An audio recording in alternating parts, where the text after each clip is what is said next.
ગુમ થઈ ગયેલ બાળકને શોધી કાઢી તેના મૂળ વાલી વારસ સાથે સુખદ મિલાપ કરાવતી સુરત શહેર ભેસ્તાન પોલીસ સુરત શહેરના ભેસ્તાન પોલીસ સ્ટેશનના પોલીસ ઇન્સ્પેક્ટર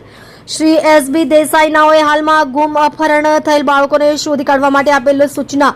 તથા સર્વેલન્સ સ્ટાફના police sub inspector Shri H B Chaudhary નાઓના માર્ગદર્શન હેઠળ સર્વેલન્સ સ્ટાફના પોલીસ માણસો પોલીસ સ્ટેશન વિસ્તારમાં પેટ્રોલિંગમાં હતા. દરમિયાન ગઈકાલ તારીખ 11/6/2024 ના રોજ અજયકુમાર દૂધનાથ શાહ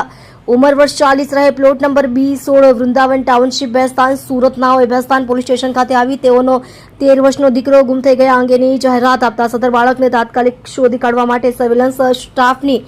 અલગ અલગ ટીમો બનાવી ગુમ થઈ ગયેલ બાળકનો ફોટો વિવિધ સોશિયલ મીડિયા ગ્રુપમાં મોકલેલ. સદર બાળક ગુમ થઈ ગયા અંગે જાહેર સ્થળો રેલવે સ્ટેશન બસ સ્ટેશન વગેરે જગ્યાએ જાહેરાત કરેલ તથા આજુબાજુ લગાવેલ સીસીટીવી કેમેરા ચકાસી તથા અવાવૃત જગ્યાઓ પર સઘન શોધખોળ કરતા સતત 30 કલાકની મહેનત બાદ તેની ટીમના એએસઆઈ મયુરભાઈ ખોડાભાઈ તથા હેડ કોન્સ્ટેબલ જયપાલસિંહ ગંભીરસિંહ તથા પોલીસ કોન્સ્ટેબલ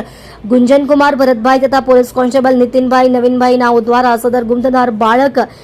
જેને તેના પિતાએ ભણવા બાબતે ઠપકો આપતા તેને માઠું લાગી જતા તેના મિત્રના ઘરે ચાલા ગયેલ હોય અને ટેકનિકલ વર્કઆઉટ તેમજ